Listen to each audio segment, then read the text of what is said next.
Catherine, votre députée du Parti. Exact, oui, exact, bonjour. Celle qu'on voudrait comme députée au fédéral. Paul Saint-Pierre Plamondon appelé en renfort.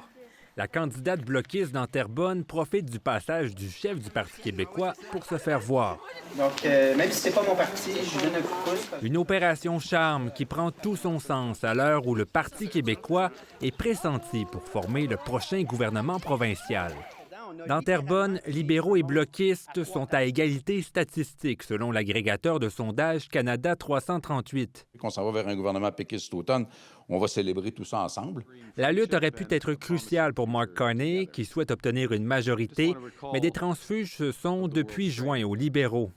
Parmi les 3 partiels prévus le 13 avril, 2 se dérouleront dans la région de Toronto, un territoire qui leur est favorable. On ne l'entend plus, cette question-là. Les Terrebonniens peuvent enfin se poser la question « Qui vous voulez pour vous représenter à Ottawa? » On est venu voir qui aujourd'hui? Les libéraux ne baissent pas les bras pour autant. On est à la rencontre des gens de Terrebonne, le porte-à-porte, ça va bien, donc je regarde pas vraiment les sondages. Pour de nombreux électeurs, la réflexion se poursuit.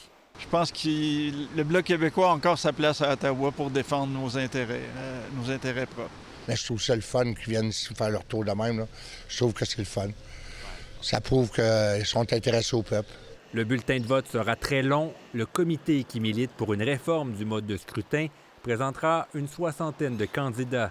Non, je ne sais vraiment pas quoi faire parce qu'il n'y a aucune promesse qui est tenue.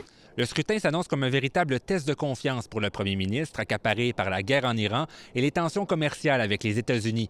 Mark Carney saura-t-il séduire les électeurs de Terrebonne comme il l'a fait avec ceux d'autres circonscriptions dans la couronne de Montréal l'an passé? La réponse, le 13 avril prochain. Ici Charles-Antoine Boulanger, Radio-Canada, Terrebonne.